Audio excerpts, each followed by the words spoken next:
Welcome back to AM 590, 99.7 on your FM dial and everywhere at newsradioklbj.com and where you find your favorite podcast, of course. Look for the Todd and Oz Show. Let's give them the business. It's brought to you by Pinballs. That's Pinballs with a Z, pinballs.com.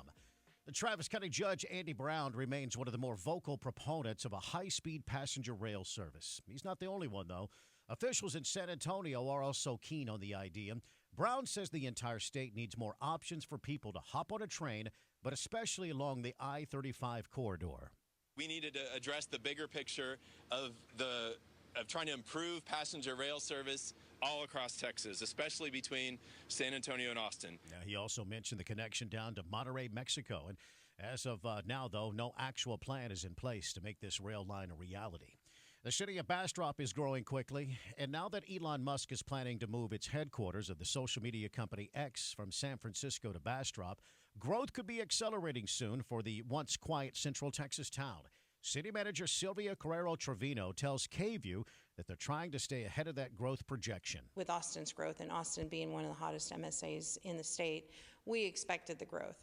The X factor, as I'm going to call it, is just compounding that. She says even before Musk made that announcement, Bastrop was projected a 42% population increase over the next 5 years. Former President Donald Trump vowed yesterday to unleash Pennsylvania's energy sector if elected for a second term in the White House, pledging to get workers in the key swing state pumping, fracking, and drilling and producing like never before. Now, Trump made the promise at a raucous rally of energy-rich western Pennsylvania.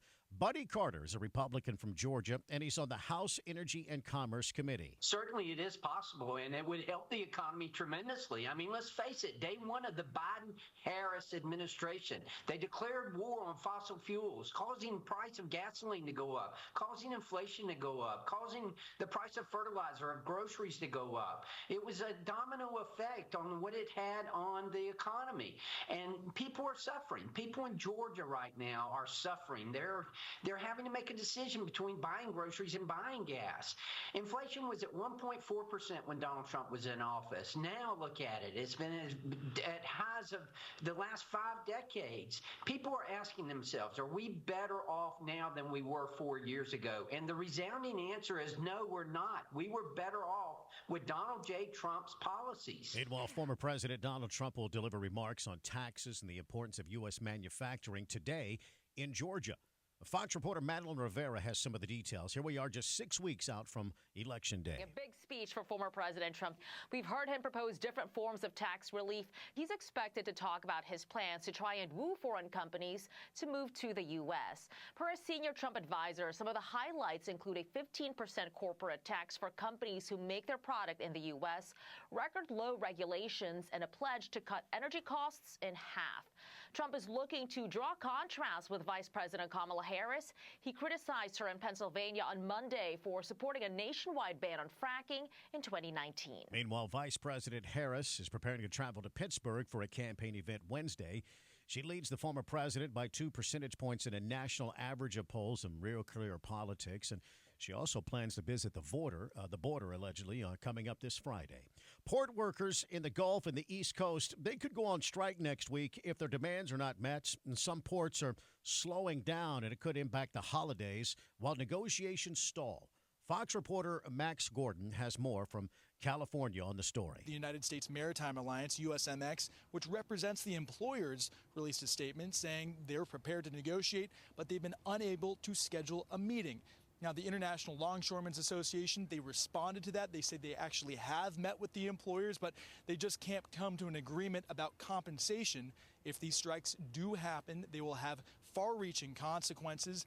Now, seaborne goods will still be able to come into the U.S. via the West Coast, but they'll likely be later than normally scheduled, and they'll likely cost consumers more. Yeah, the U.S. Labor Department has reached out to the port workers in an effort to expedite a deal and avert a strike by the union's 45,000 members.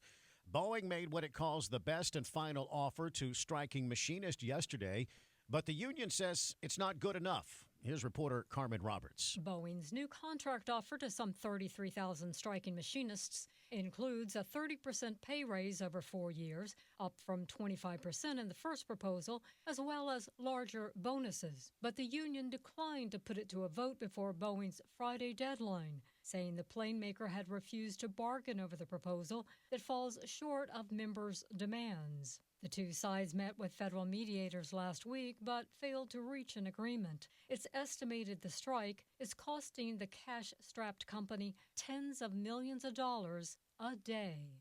Carmen Roberts, Fox News. Now, despite refusing to put an offer to a vote come Friday, the union members did say, or the union reps said they would actually survey the members for their input.